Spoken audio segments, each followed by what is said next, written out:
Welcome to the Popcorn Talk Network, for the online broadcast network that features movie discussion, news, and interviews.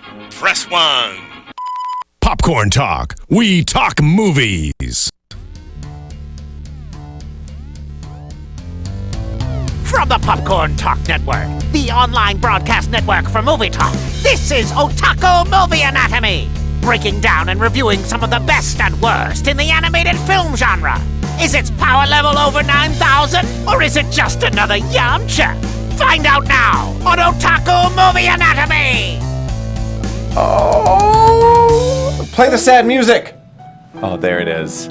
If we're going to start this is the song we start with. So emotional. I know, right? We've had some fun weeks. An old folksy song where you in a movie where you're like, oh, someone's gonna die in this movie. Yeah, a lot of people. Well, especially if you're going to watch a Miyazaki film, then yes, of course, a lot of people are going to die. Hello, everyone. My name is Jonathan Meza. I'm going to be your host tonight as we cover The Wind Rises, Miyazaki's last film, his farewell as a director here in the anime world. But first, let's meet who we are here with. To my left. I am Yume Ninja. But you're pointing at me. What are you doing? I am a ChubbyBunny Michelle. Hello. That's right. And so we're going to get right into it, you guys, because, well, I mean, we've got a big, epic film right here. I mean, I wouldn't say so epic, but epic because it's Miyazaki's last film. And it was long. It was long enough to be an epic. It was long enough. That's for darn sure. Okay, so first off, before we even get into the film, I think it's important to get into Miyazaki himself, because we are dealing with the great one. I mean, when it comes to the anime world, when we're dealing with anime films, Miyazaki is the pinnacle of directors, of creators in anime. And if you don't know his work, then what are you doing? What are you doing? Go watch some of these films. I'm going to tell you all about him. First off, his career has spanned over 50 years. This is insane. He started with Toho Animation in 1963. He held various jobs all throughout the industry until he got his first director debut in 1979 doing Lupin III. Yeah. Oh, yeah. Castle of Cagliostro. That's it, yeah. I love that one. That's like the only Lupin movie I can actually really stomach, because the rest of them don't really... They're so like, boom, action, wah, wah, wah, wah, you know, but Cagliostro was really sweet, actually. That's because he directed it. Yes, thank you, Miyazaki. Yeah, and let's see, shout out to Tony Oliver, voice of Lupin right there. Fantastic, talented voice actor. He did one of my favorites, Nausicaa in '84. And another one, a big recommendation for you guys. Nausicaa is wonderful. But it wasn't until 1997 when he broke into the Western culture, really, with Princess Mononoke. Now, Princess Mononoke is a cool little stat in 97, or when it came out in Japan. It held the box office record in Japan up until later that year, when it lost the box office record to James Cameron's Titanic. Oh, Titanic ruining everything. Yeah, can you believe that? 97, wow. I know, right? It didn't feel that long ago, I guess. Yeah. It was pre-college, huh? It makes you feel. It makes me feel. That's high school. Yeah. Oh. Let's not date ourselves too much. Well, come on. Come on, kids. Don't let kids watch the YouTube. I think we've been doing that like these past few shows. Yeah, if you can't figure out how old we are via math by now, you're just not paying attention. Oh my gosh, I've totally forgot to turn off my phone. I'm totally that guy right now. Oh, that was happening. I don't know if you guys heard my phone Mundo. Oh Get my out gosh, of here. I know, right? Get Fired. Out. Okay, here we go. Moving on, you guys. So after Princess Mononoke, I think because of the content, he couldn't actually win the Academy Award. He actually was up for an Oscar for Mononoke, but he ended up winning with Spirited Away, which I think was much easier on American audiences. Yeah. Even though, personally, I think Princess Mononoke was his greatest work. And Spirited Away was still wonderful, but it wasn't nearly as strong. Yeah. I think it was easier for American audiences to stomach. So he ended up winning his first Oscar with Spirited Away in 2001. Very cool stuff. And then in 2005, got a Lifetime Achievement Award. Not from the Oscars, though, from the Venice Film Festival. So still cool. Still cool. Let's see. He announced his retirement in 2013, and he announced that this would be his last film. The Wind Rises. Now, it's... That's not the first time he's announced it, though. No, it's not. When was the first time? The first time was, oh gosh. It was you now. I don't know, actually. It was a long, no, I have it written down. It was a long time ago. I mean, we're talking way back, like, gosh, it was like Mononoke time. Yeah, like, before that. It was before that. It might have even been an Oscar. I'm not even 100% sure. And then he was just like, JK, I'm the keep going. Exactly. Yeah, and so he came out. Now, I believe him this time, though. I mean, he's an old man now at this point. He's like 70-something now, huh? 70... Yeah. Yeah. Yeah, but he's been so basically, so he's retiring from doing feature films, but he's not retiring necessarily from short films. He also has a short film coming out called Boro the Caterpillar that'll be coming out, as well as he has a slew of awards for all of his short film work. What I really like though about The Wind Rises, which is really unique about Miyazaki, is that he's an artist. He's a true artist, and he stands firm to what he believes in. And before I even talk about The Wind Rises, he would not accept his Oscar for Spirited Away. He would not come to the States because he said he would not come here because we were bombing. That's we were right. bombing Iraq. Oh, Yeah. And so he would not come to the States. He's very anti-war, which we'll find in this film. Yes. And he got a lot of criticism for this film in itself because it was considered a very anti-war film, and he was banded by some political parties as a traitor and also as anti-Japanese for his work on this film, which is too bad because I think, that just sucks. And because he's an ironically, artist. non-Japanese think it's a pro-Japan war film. Yeah. Isn't that So we'll get interesting? into that in a minute later, Yeah. but it's And so I love what he actually said, though. I want to end with our background on Miyazaki with this incredible thing that he said, which I actually very much agree with. He says that he does not like the current state of anime because it caters to the otaku, who are sexualizing female children and teens, that the characters are shallow and one-dimensional, and that great anime is produced by observing people in action. Freaking awesome. I love this man. Love him. The true artist right there, Miyazaki. So I commend you and give you, massive props. Fun fact about the film Wind Rises, that in 2013 it was the box office record for the year. So it, won all the acclaim in terms of money for 2013. So solid. in Japan, though. In Japan, Yeah. not in the States. No. That would be an amazing feat for an anime right there. I don't think an Yeah. anime's Yeah. ever been close. I think Dragon Ball Z was the closest at 6. Yeah. Yeah. Dragon Ball Z did really well. Yeah, right? Well, I mean, maybe it's Dragon Ball. I mean, it's Dragon Balls. It's Dragon Ball. Yeah. It's the Dragon Balls. So that's pretty sweet. There's a lot of controversy over this film I want to get into when we talk about when we talk about it a little bit. But first, why don't we hear, what the film's about? So, this film, The Wind Rises, it is actually very, very loosely based off of the original chief engineer of, I think, Mitsubishi, who was an aircraft designer, Jiro Horikoshi. It's okay. I mean, Yeah, Horikoshi. I mean, I had a hard time, listening to it. My subtitles in the one I was watching were awful, so I was like, what is his name? you didn't watch the dub? No, we only watch official ones, No. guys. We don't just go with nothing. I did the dub. I can't I do didn't. dubs. I I did the dubs. sub. I mean, if you're going to get all the Hollywood celebrities, didn't do? JGL do the Judo? Yeah, Judo? Oh he my did. god. I should probably watch that at some point. I but know. I never will. Oh. I will never watch the dub. I didn't wear my dub versus sub shirt tonight. Oh. Yeah, well, so this movie is actually loosely based on the life of Jiro-san, as they call him, and also a novel called The Wind Has Risen about a girl with tuberculosis. So the original Jiro was, also the airplane designer, but he did not have a younger sister or marry anybody with tuberculosis. Correct. It's kind of two storylines, which kind of confused me a bit too. So you have Jiro, who's kind of this getting inspired by his dream, Giovanni, what was his name? Giovanni Caproni. Caproni. So he sees this guy in a dream and decides to become an airplane designer because he's nearsighted and can't fly planes. Then he meets this girl on the way to Tokyo, to where he studies engineering, and falls in love with her during the Kanto earthquake. Yeah, that And- thing is crazy. Yeah, the film it was. Earthquake. I mean, there was a lot of history in it, and then from there on, it kind of just goes back into his actual life, and then goes into his love story. But it was very disjointed for me personally. Yeah, It's because Miyazaki said it's a love story about not only two people falling in love, but also between a creator and his work. Boom! It was a very but overall, it was very melancholy sort of. Yeah. Yeah. Yeah, it's the type of movie that, I like to equate it to Shakespeare, where Shakespeare had comedies, tragedies, and histories. This is a history. It is very much a history. And Shakespeare's histories tend to be very slow and kind of not nearly as interesting as anything else that's filled with all this, crazy made-up love and passion and all this. This was, even though it was a lot of made-up stuff, obviously, because you have to make it a little more interesting, I guess, it was really slow. It's 2 hours of really slow information, but it's a history, and it's beautiful. And I think that's the whole point of this, is that it's a beautiful art piece. A historical I believe, biopic. it being Miyazaki's last work, he on purpose made it linger. I mean, the whole tone, as you said, it was melancholy. They linger on the art of the animation. Yeah. The wind is its own character in this movie. I think it moves the characters to do other stuff, in the plot, and it's the force that lifts the planes that Jiro makes. But I think because it's so nature inspired that whole character it slows everything down, and I think it's meant to be a lingering movie.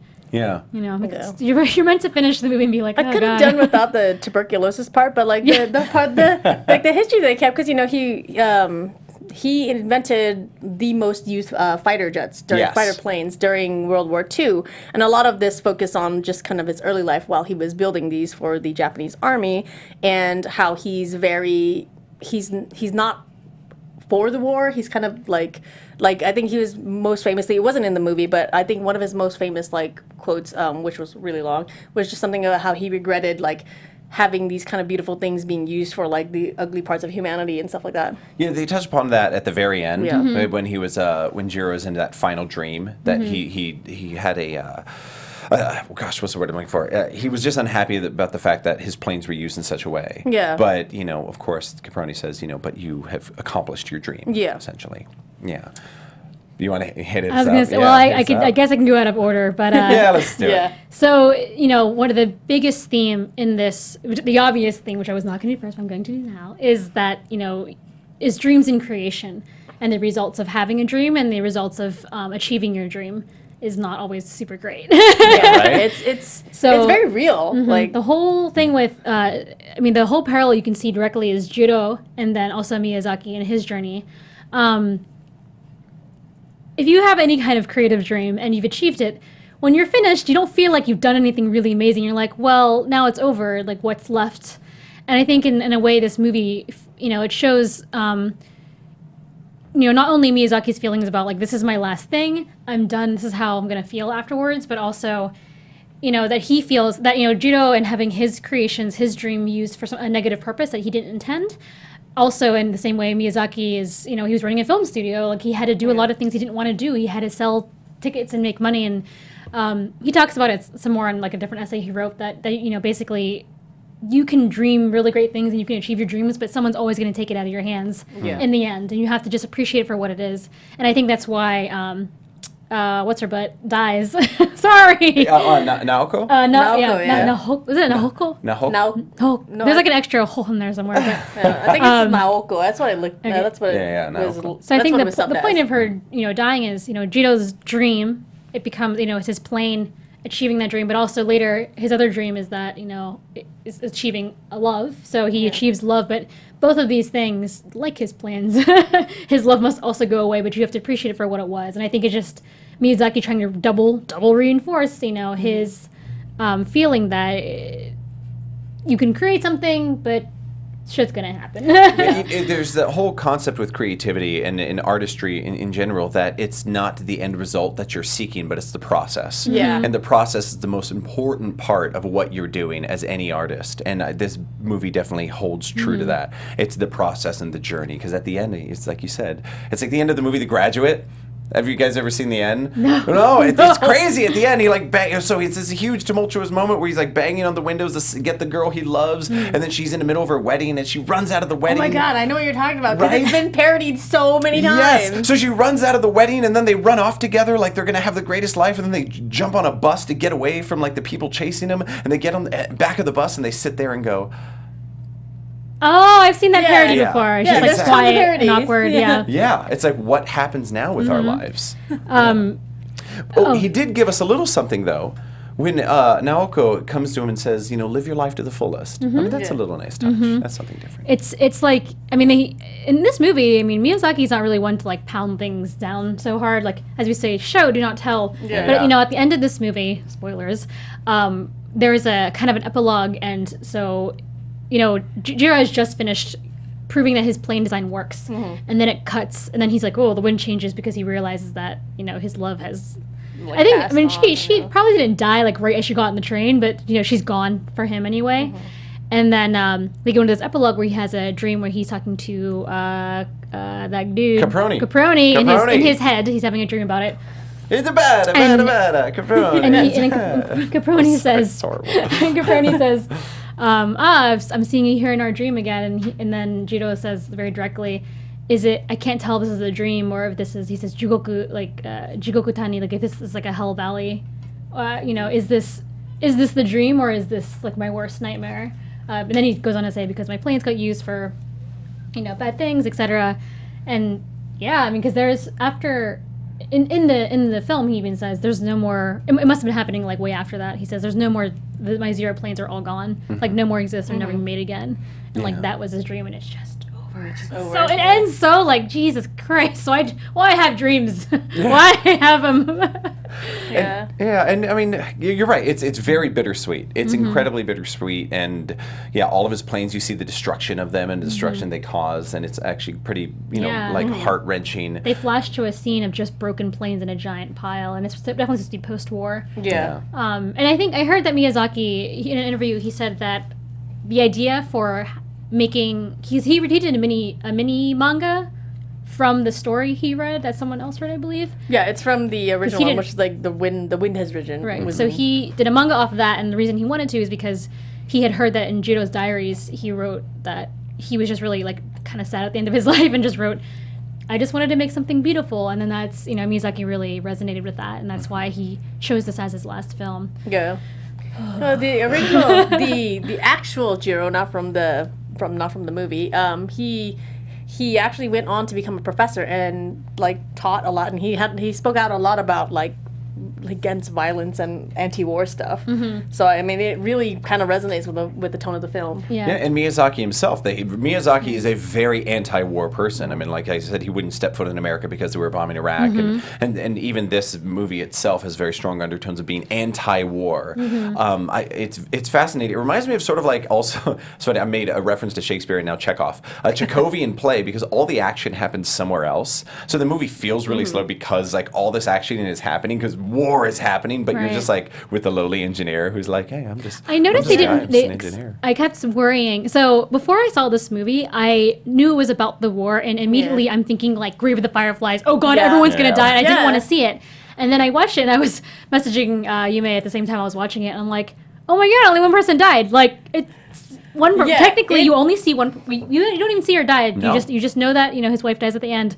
But even like all the failed planes and stuff, you see they always make sure they show the pilot getting out in a parachute and then people going to get him. They make a big point of it being like, nobody dies. It's okay. Even in the scene where they depict the Kanto earthquake, there's no death. There's absolutely no death. There's a lot of like near misses, but people died. Lots of people died during that. I've noticed that I need you guys to help me on this. Maybe I'm wrong, but I've noticed, especially in the last few films, Arrietty, Ponyo, they're all much more family friendly as opposed to like Mononoke and Nausicaa, which is just large amounts of death. So I'm wondering if this is something that's really with age. With age, he's becoming much more family friendly. So even something like this, which has a lot of death and destruction, he's not necessarily going to show it to you because it's more about the story and the artistry of it, and he doesn't want to like get caught up on that. Yeah, maybe, because my biggest fear is seeing cartoon characters die, apparently. I was like, oh God. So I was surprised, but even though there wasn't violent death in this movie, it was still so like, again, it ended on such a melancholy note. And on that note, I think we should talk about the huge anti-war message, which as we mentioned, so Japanese nationalists were like, oh, this is anti-Japanese. You're saying that war is bad and we shouldn't have gone to war, And then there's tons and tons of articles about this, but like basically in South Korea, for example, they are like, oh, this is a stupid right wing. Like, you think a war is so great. You think, so people who are not Japanese think it's pro-war, which is why Miyazaki actually wrote an essay that you should really read it to be combined with watching the movie, because his whole life, is about creating movies, and then people take them apart, and he's just like, God damn it, this is not the point of it. So he actually wrote an essay, and there's a monthly periodical called Neppu, which is issued by Miyazaki's Studio Ghibli, and in this essay he just spells out like this is I'm against the war, and this part of my message is this issue came out the same month that his movie did, so he doesn't say my movie means this. He's just being so direct about his feeling about during this time, the Prime Minister Shinzo Abe, fucking Abe, that guy like tried. I think he resigned once and then went back into power. Yeah. He like almost resigned like 20 times. Anyway, so Abe is trying to. I don't know, but I think it passed actually. He started to when the movie came out. He started to try to redact Article 9 in their it's not their constitution, but in Japan's constitution, which is that Japan will never have military forces. They'll only have a self-defense force, which is all they've ever had for years since World War II, Since World basically. War II, because after World War II, America was like, you can't have an army Yeah. anymore, and they're like, oops. But anyway, so they recently, I think it just passed, like last month, because I heard on NPR, and everyone knows NPR is right, but that they are going to start having military forces again, and not just not just self-defense forces. And so Miyazaki is just so against this. He directly denounces it in his essay, and he mentions. Oh man, this is like a rough quote. He says, "I am taken aback by the lack of knowledge among government and political party leaders on historical facts," which he means, in other words, he's saying they're repeating the past. During World War II, they went into World War II not really knowing about they knew, like, scientists knew about the huge technology gap between Japan and the rest of the world. Yeah. And Judo, in some of his diary entries, which I was reading on Wikipedia, I was just like Googling the shit out of this last night. He was saying, like, he was very anti-war, because he's like, anybody who knows anything about math or science can look at all these documents from other countries from the Western world versus what we have, and it's staggering. Of course we're going to lose this war. We were entering this losing war. And anyway, in that same way, Miyazaki is like, have we learned nothing? And it's not about, like, now is the West so much more advanced than Japan? Miyazaki was saying that it's about that our country, our little tiny country, we have 30 million people here, and our economy has been denuclearized. We are people that promote prosperity and being kind to each other, and like we can't turn back into this. So he's like super not cool with all of that, and he states it outright, and it's like, you should really read this essay and see this movie together, because it really makes a huge statement about how he feels about war in general. So, way to lay it down. Way to lay it down. It was really heavy, though. I mean, because if you follow any Japanese news at all, you know that since Abe's been in power, there has been a huge conservative movement in Japan, and it's very weird. I mean, you see a lot of the stuff that I've seen recently. Like, there's like weird artist stuff like that are anti refugees and stuff like that, and you're just kind of like, wow. In the movie, again, when Miyazaki talks about like how we forgotten the past. That German guy in the movie, that they see that German guy himself, Kaspor. The one German guy who speaks Japanese in this movie. With that German accent. Yeah, he's at that inn. He kind of goes into this weird, they pan very close to his face, and he starts saying, like, Japan is a good place to forget. You come here, you forget about, he starts naming all these atrocities, like, but if it happens but then you live here, you don't even think about it, like, forget it, it's fine. So I think that part of the movie is so strongly about, like, people in Japan right now are trying to, like, not everybody, but like the political parties are just being like, this is fine, we don't remember any of that, nothing bad's gonna happen. I dig this. I mean, this is, I think, exactly what Miyazaki would be hoping for. Is that, look at what this review has become. It's become very political. This very political discussion, about war and about what it means. I mean, this is what art is supposed to do. This is what good art does. It creates conversation and makes you think. It's not just, oh, look, her we're seeing 40 butt shots. You know what I mean? Which we've done. We've done that before. We've done that. Episode 1, guys, go back if you want to look at that. Just butts. Yep. Lots of butt. Yeah. And in this. It's about creating conversation, and I love that. I love that about this film. I will say, in terms of flaws, though, it does have some flaws as a film. Yes. I mean, being very specific, it has some weird time jumps. It does. Yeah. And for you guys, when you watch it, it's a bit jarring, some of the time jumps. It kind of moves in a way at times that doesn't fit with the plot so well, and you kind of catch yourself going, whoa, let me catch up with what just happened. Like, where's our character? Oh, that's our lead. And so you may miss a little bit because it is a bit strange. The storytelling aspect has some holes because of that. But, I mean, it makes itself up along the way. It makes up for it, but it's definitely a little holy. I guess, when it did the time jumps, it didn't bother me, only because I always worry. I'm the kind of person that when a movie starts and it gets close to the middle, I'm like, oh God, how much is left? Like, if I'm enjoying it a lot, I worry about when it's going to end, like time-wise. And so for me, but conversely, I worry about it taking too long to get shit done. Yeah. So in this movie, it starts when he's like still in school, and I'm like, when he's a little kid, I'm like, oh my god, are we gonna watch him fucking grow up for like 2 hours? Jesus Christ! But they skip. He's a child, then he's in I guess college, and then he's just ending college, then he's at work. It kind of goes boom, boom, boom immediately to show the child becoming an adult. But I was really worried we're gonna have like 2 hours of him being in high school being See, but that was my problem, because he's like he meets Naoko and he's like on the train, and then like she doesn't appear again until like he's like, oh well, a lot older, yeah. Yeah, he's like, well, my shit failed, so I'm gonna go hang out at this inn. And I was like, wait, what? Yeah. Well, it could have been, he meets her. Let's see. He meets her during the earthquake. He goes back to school. He gets transferred to a different school. 2 years have passed. Then the girl drops off that her maid drops off that lunchbox thing. Shirt. And then so that's 2. And then he's at that other place for maybe 4. So it's been like 5 years or something. Yeah, and they try to make references to it. Try to make references during the time jump. They try to make references back just to like give you a little bit of information. Like, oh, it's 5 years from now. It's still a little odd, but it's still. I mean, it works. It'll work out in the end for you. I want to talk about his boss. Oh, he was so mean at first, and then he's like nice. He's a nice guy. His boss is sort of like from The Incredibles, Mr. Incredible's boss at like the insurance company. If you guys remember, he's like this little guy who's like, you guys gotta get to work. And that's how he starts off, and he turns out to be this really like warm character. I know, he was so nice to the end. I was like, man. Yeah. It's because Miyazaki's characters, they all got 2 sides, bro. Yeah. That's called round. That's called having a round character. That's good storytelling, people. None of this flat character stuff.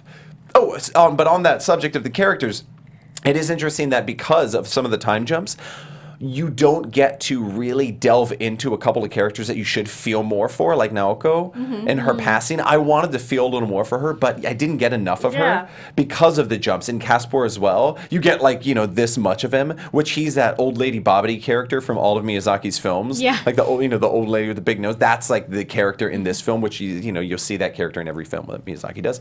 And that's that guy, and you only get him for like this amount of time. And so you don't get to really build some of the side characters as much. Or especially the wife, who Naoko should be built a little more. Because there wasn't any sort of real development on Naoko, like I wasn't sold on their love, and when she died, I was like, oh, that's sad, cool. But like his friend, you see most of Honjo. Yeah, who is also a notable historical character. Yeah, he's a real person. Yeah, he's a real person. He also designed a bunch of fighter planes, but like they focus more on him, and then like he like drops off, and I was like, wait, what happened to him? I kind of thought they'd bring him back because during this movie, he represented the voice of like frustrated Japan, like. Yeah. He was basically just like, come on, let's go, give me a smoke. Okay, he's always forcing. It's like he was the yin to Jiro's yang. Yeah. Because you know what really struck me actually, because when you see Honjo being so like his hair was always just like bristling. Yeah.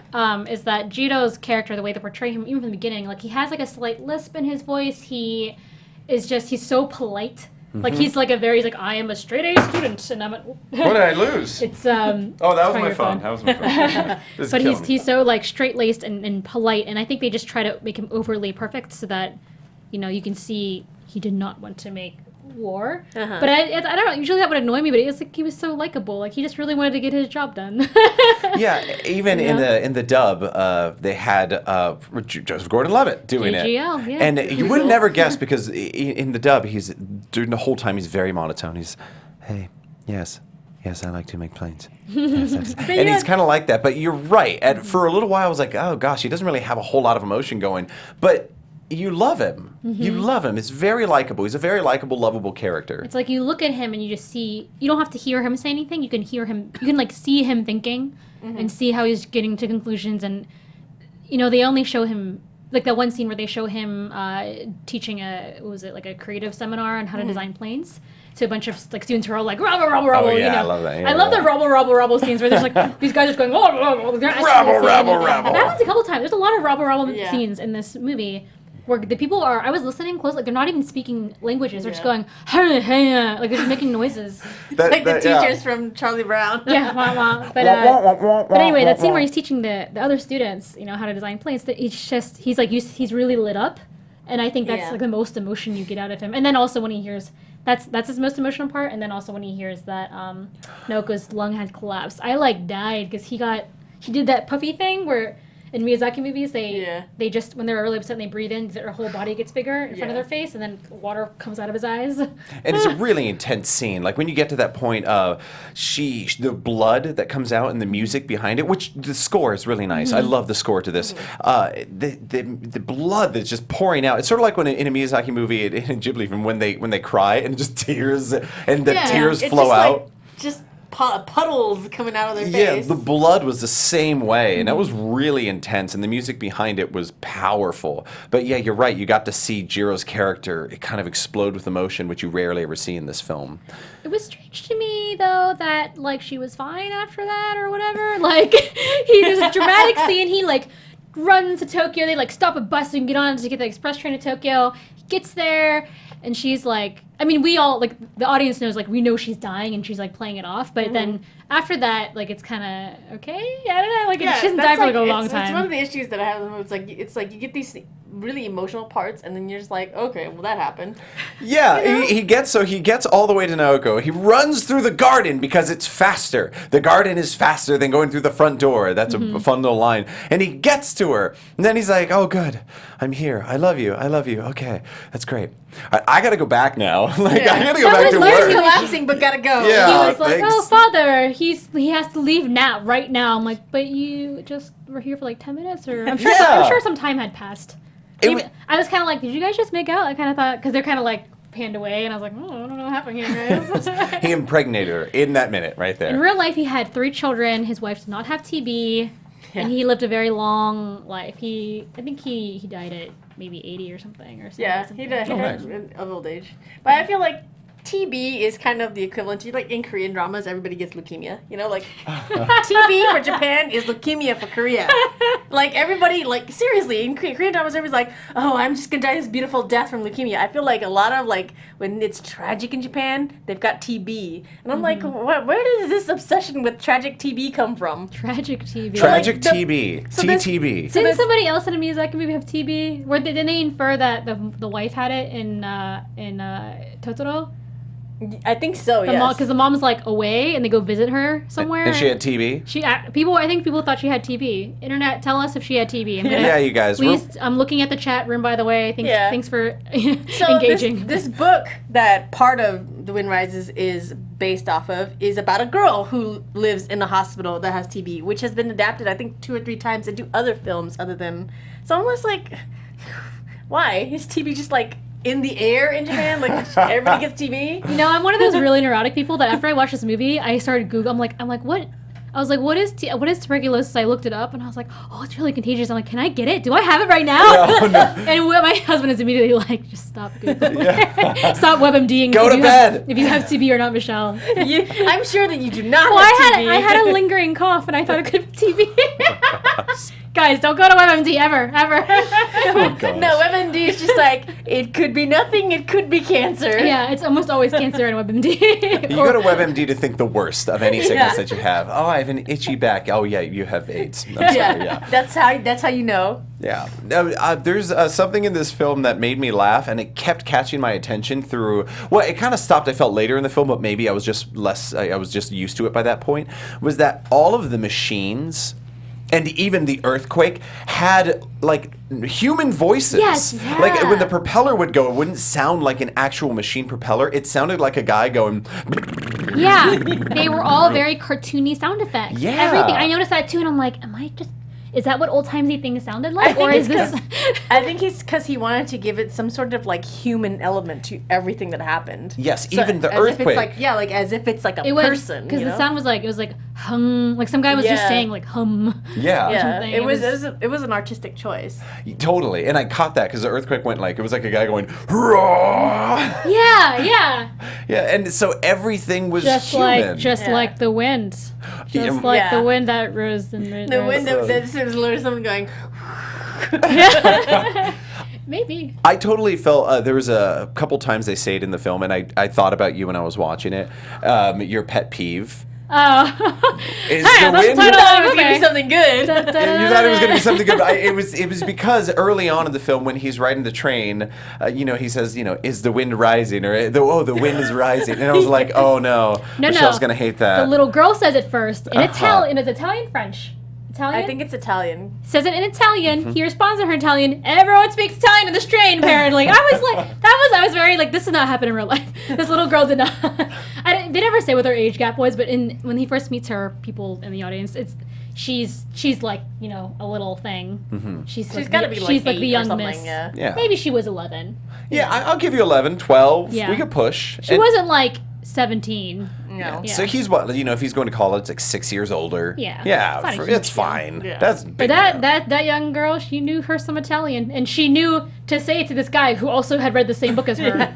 Was she sitting around with TV, like reading, wait, when did she say when did her mother get tuberculosis? I feel like when you say TB, it really reduces. Yeah. What tuberculosis is.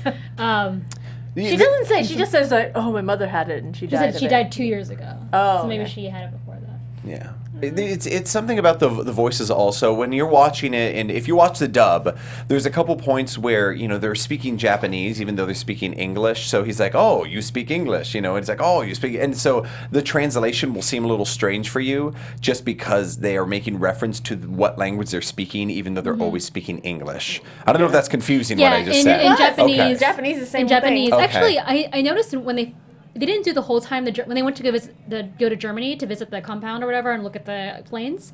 When the German officers started talking, they started speaking. You would hear German, but then it switched to Japanese, but you could hear the German under it a little bit. But they did that first, and then they stopped doing that. Then the Germans were just speaking Japanese with a really heavy German accent. Interesting. It was weird. 'Cause they were just playing two tracks over each. Yeah, other. it was very confusing for me. I was like, you could just tell me in German, but then it was just like 3 languages going on, and they don't tell you when the switches. Miyazaki's And I was like, fuck subtitles. I was like, wait. Yeah, I was like, right? wait, No one gonna read are this. the 2 Japanese guys speaking German, or are the German people speaking Japanese? Yeah, because the Japanese people spoke their Japanese to the Germans with a German accent. Did you notice that? They would say like, sasate kureru. Like they're just saying it like not normal Japanese. Yes. And I thought that was weird. Convoluted. But then when the Germans, so when that specifically when that one German dude whose name I can't remember at the inn that they were at, Kaspor. Yeah. When he spoke Japanese, I was very impressed. I was too. They didn't turn him into what all anime tends to do. And what actually a lot of Japanese live action dramas do this too. They're like, "Oh, are you foreign? You're gonna speak the weirdest effing Japanese you've ever heard." But in this film, his voice actor just speaks a slow, very simple. It's not like, "Oh, you're a foreigner and you speak really messed up Japanese, but your language and your particles are like perfect." Yeah. But he just speaks in like 3 word sentences, very slow. It's like a slight German, heavy German accent, and I was really like, "Wow, you didn't make him into a fool." Yeah, I appreciated Nice. that because I noticed it too. Because when I was watching it, because he would talk, and I was like, he doesn't sound like every freaking gaijin in anime, which is like Ohio, arigato. Yeah. And it's just like Konnichiwa. I But know. instead, he just spoke slowly, like staccato, and I was like, "Thank you for not."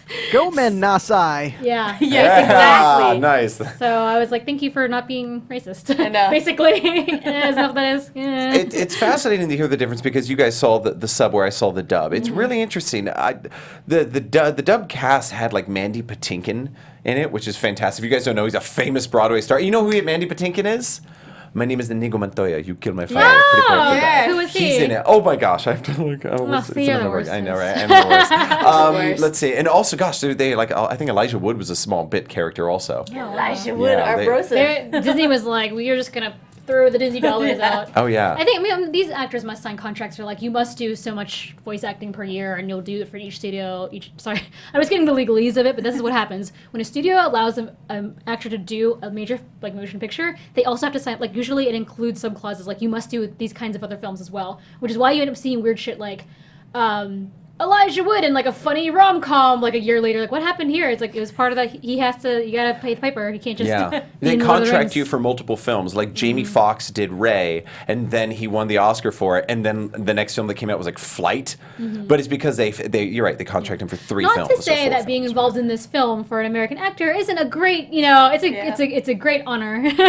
But I think some of them are just like, I don't know what this is, whatever, it's fine.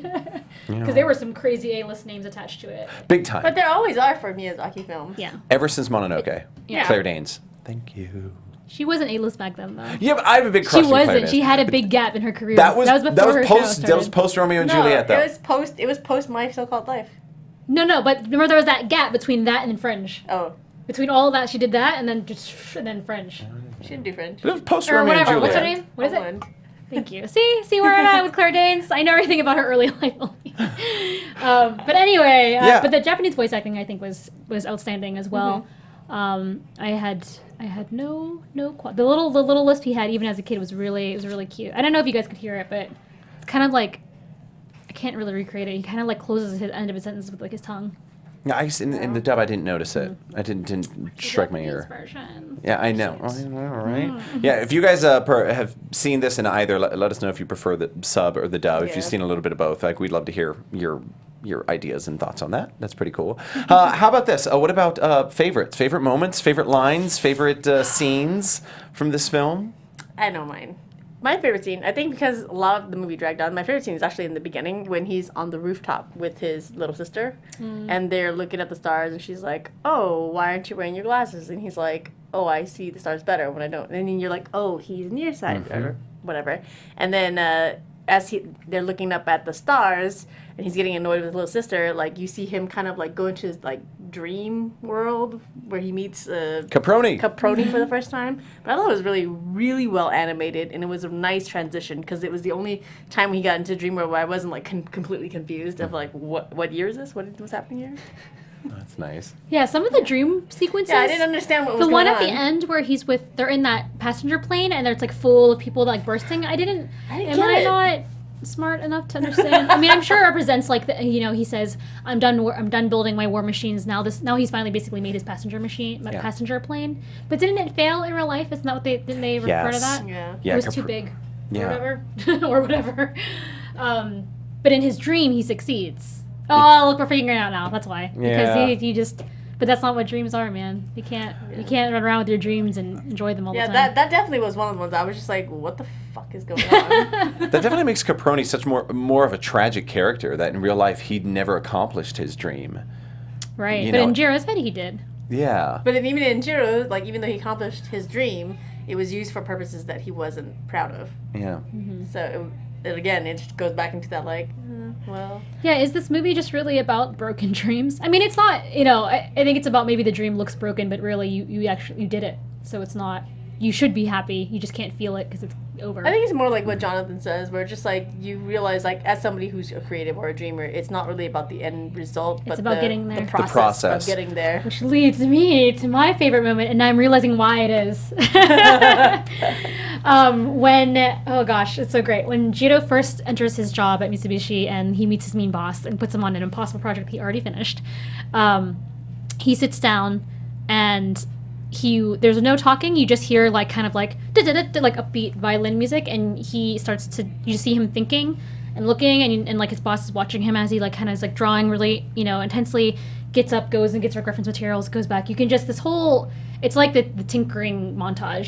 He's examining and figuring out the problems, and he's in that beautiful. As if anybody watching this is a creative, you understand those first couple of moments when you start a project that you think could be really cool, and you're just starting to Google references and you're getting like really inspired. Yeah. And you see it in his eyes, like in the way they animate this scene, this really great montage scene, is that this is like his dream is really maybe more about getting there.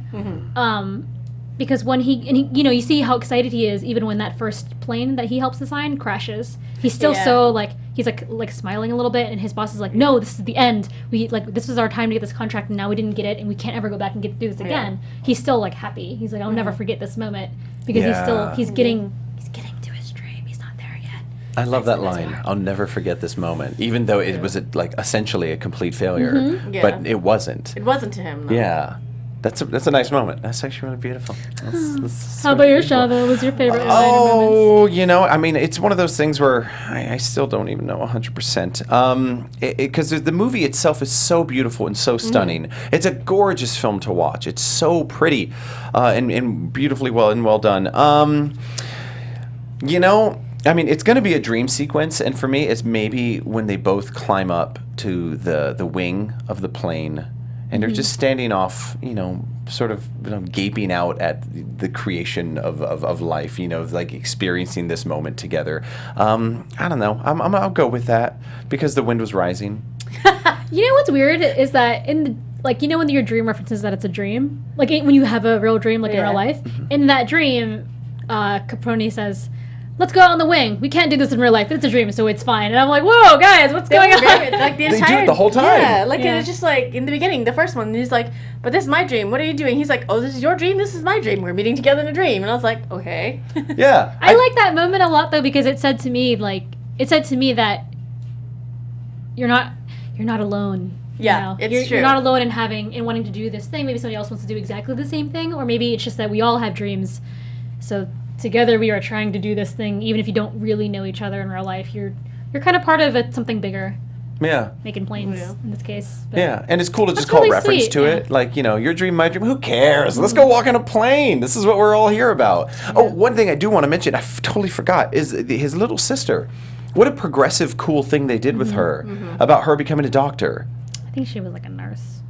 Close enough. So I was she like, went to medical school. I was like, you can't become a doctor. She graduated from medical school. Right. Yeah, and it was that whole concept that like she couldn't do something like that. She wasn't allowed to do something like that, and then and she did, and it wasn't even a big deal. Like the next time he sees her, he's like, oh yeah, you graduated from medical school. So Yeah, it was like great. nobody questions But it. why did he always forget about her? Like, my gosh. I think it was twice or 3 times he forgot about her because Yeah. she was like, the first time was like, you promised to play with me. The second time is she comes to visit him in heroin. Tokyo, and she's she's like waiting for him, and he's like, oh, He's sorry. like, oh, I forgot that you were gonna come to it. And then again at the end, When she meets his sister. yeah, when she meets Or when his sister meets his wife. his wife, yeah, Yeah, that's a good point. Why is he always like, oh, I forgot you were there, girl? because he's a terrible Nissan. Yeah, right. And that's Bad the big other brother. theme of this film, Yeah. being a terrible Nichan.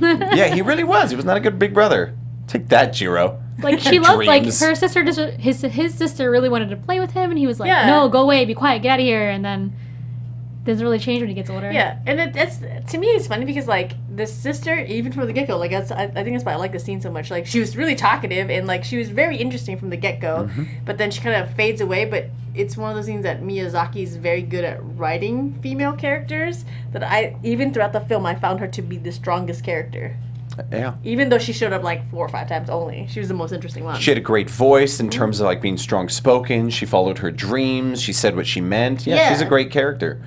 But we didn't see her struggle though. We don't No. know. We We don't didn't. know. We don't. And like Jiro, if we didn't watch this movie, we were just like, oh, this smart bitch just made some planes that were really good. Yeah. You know, we don't know. Yeah. We don't know. We don't know her story. That's part 2. That part Miyazaki's never 2. gonna write.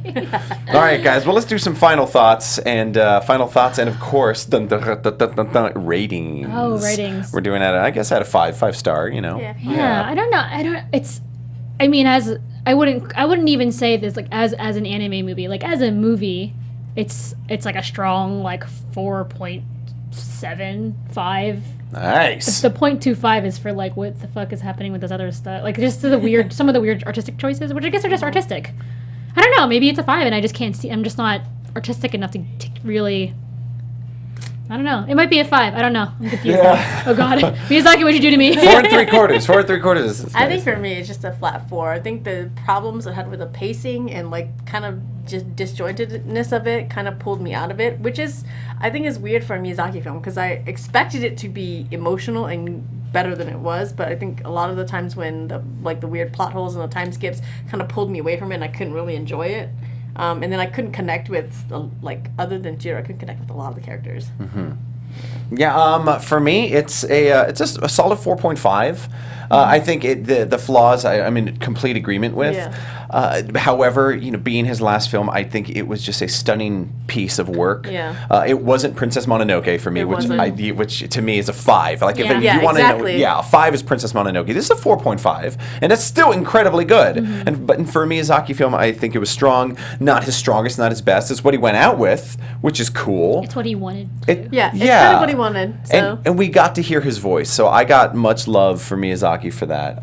Not his best, but certainly fantastic. Yeah, 4.5. it's still very good. Yeah, if you're a Miyazaki fan, you have to watch it. Period. You have to watch it. It's his last film, so make sure you go watch this film. Don't avoid it like I did. Don't worry about the death. It's fine. Yeah, there's no sad orphan you're death. I cried at the end, though. I cried. Yeah. Oh, there it is. I did How a do lot you of feel? Do you crying. feel emotional right now? Ugh. Do you feel emotional? It's not Grave of the Fireflies. It's not gonna. Which he didn't direct. He didn't direct Grave of the Fireflies. Right. This is from his studio. But it's not going to kill you. This one is nice. It's slow. It's slow, so it's going to take you a little bit of time. So don't worry about that. Want to let you guys know we are doing next week. The live-action movie version of Paradise Kiss. Yeah. So we don't just do anime movies here. We also do movies based on anime that are live action. So this is going to be a real treat. Go find it. It's on YouTube and watch it, and then come visit us next week. We talk about it. I'm really excited. Yes. That's right, you guys. You're watching us right here. You can make sure to watch us on YouTube, Popcorn Talk. What other channels we got out there? We got a whole bunch. I'm at I am ChubbyBunny on the internet. You can find me there. And I am at Yume Ninja everywhere on the internet.